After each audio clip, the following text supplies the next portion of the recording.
Oke, mari kita bedah bareng-bareng salah satu misteri paling bikin penasaran di pasar saham. Pernah kan ngerasa ada permainan lain di balik layar yang bikin trader retail kayak kita ini sering banget frustrasi? Nah, sekarang kita coba ungkap aturannya. Coba jujur deh, pernah nggak ngerasain kayak gini? Kayaknya kok setiap kita ambil posisi, pasarnya sengaja banget berbalik arah. Kalau pernah, tenang, Anda nggak sendirian kok.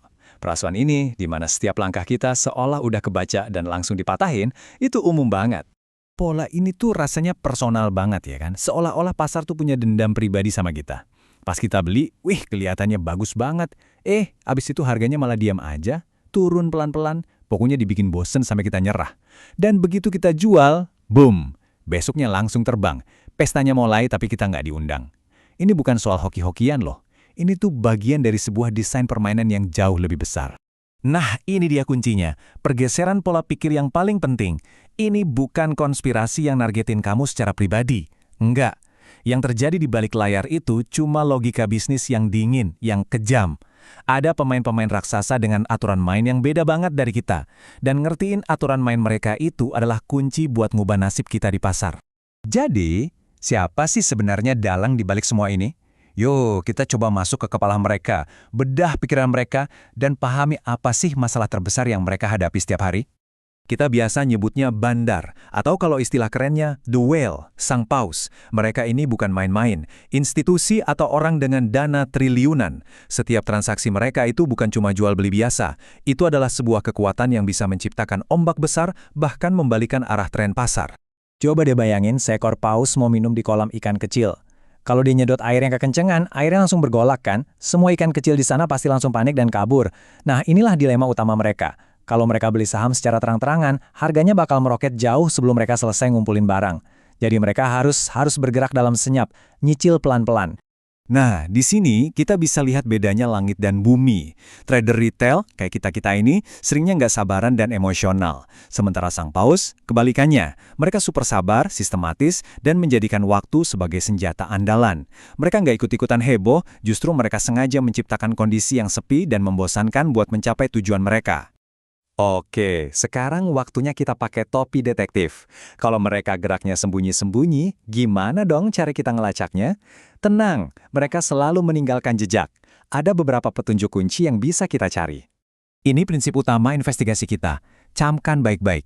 Harga itu cuma iklan, tapi volume itu fakta. Harga itu bisa dimanipulasi biar kelihatan menarik atau menakutkan. Tapi volume transaksi itu adalah bukti nyata ada uang yang pindah tangan. Volume nggak bisa bohong. Petunjuk pertama yang paling jelas adalah anomali volume. Coba deh perhatikan, awalnya volume transaksi kecil banget, kering kerontang, dan harganya juga gitu-gitu aja, bikin ngantuk. Terus tiba-tiba, jeng-jeng, muncul satu lonjakan volume raksasa. Tapi anehnya, harganya hampir nggak gerak. Nah, ini dia jejaknya. Ini artinya ada kekuatan besar yang lagi diam-diam nampung semua barang jualan tanpa bikin harganya naik. Petunjuk kedua sering disebut aksi nyuci piring. Lihat deh diagram ini. Kelihatan kan? Yang jual itu banyak banget, ratusan retail kecil-kecil. Tapi yang beli cuma terpusat di beberapa pemain besar aja. Ini artinya apa?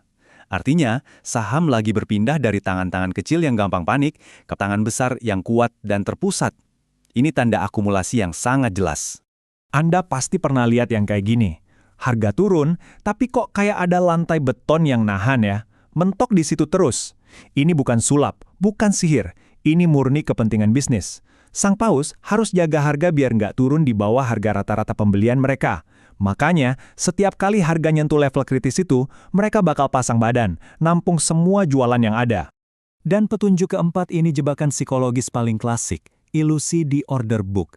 Sering banget kan lihat tembok offer atau antrian jual yang tebalnya minta ampun, seolah-olah mustahil banget buat ditembus. Apa efeknya ke kita? Kita langsung mikir, wah berat ini naiknya, terus jadi pengen ikutan jual. Tapi, ini rahasianya. Seringkali, tembok tebel itu cuma ilusi, cuma panggung yang sengaja dipasang buat nakut-nakutin Anda. Mereka mau Anda panik dan jual saham Anda ke antrian beli mereka yang kelihatan tipis di bawah. Ingat ya, order book itu lebih sering jadi alat buat mainin emosi kita ketimbang jadi cerminan jujur supply dan demand.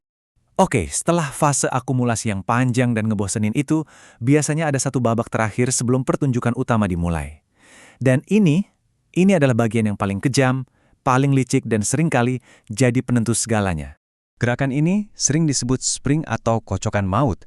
Tujuannya sangat diperhitungkan. 1. Jemput semua stop loss yang dipasang trader teknikal. 2. Hancurin mental sisa-sisa pemegang saham yang paling sabar sekalipun. Dan yang ketiga, sapu bersih sisa barang dengan harga diskon, tepat sebelum roketnya diluncurkan ke atas. Dan ini dia bukti visual yang mereka tinggalkan, sebuah candle dengan ekor yang panjang ke bawah. Ekor ini punya cerita. Ceritanya adalah, pada hari itu terjadi kepanikan massal di harga bawah, tapi ada kekuatan beli raksasa yang langsung menjerap semuanya dan narik harga balik lagi ke atas sebelum pasar tutup. Ini sidik jari yang jelas banget, sidik jari dari sebuah perburuan. Kuncinya ada di kecepatan. Coba lihat alur waktunya. Setelah berhari-hari bahkan berminggu-minggu tenang, penghancuran dan pemulihan ini terjadi cuma dalam 1 hari. Pagi-pagi dijebolin, siang dibikin panik massal, sorenya ditarik lagi ke atas. Ini adalah ujian mental terakhir. Siapapun yang bisa bertahan dari guncangan ini, dialah yang berhak ikut ke pesta selanjutnya. Oke, kita udah tahu cara main mereka. Sekarang pertanyaan paling penting, terus kita harus gimana? Gimana caranya kita berhenti jadi makanan mereka dan mulai ikut berenang bareng mereka? Ini dia aturan main yang baru buat kita. Pertama, wajib pakai uang dingin biar kita bisa sabar nunggu. Kedua, masuknya nyicil, jangan langsung all in. Ketiga, stop loss itu sabuk pengaman, wajib dipakai. Keempat, diversifikasi. Dan yang terakhir dan paling penting, sama seperti sang paus, jadikan kesabaran sebagai senjata utama dan superpower baru Anda.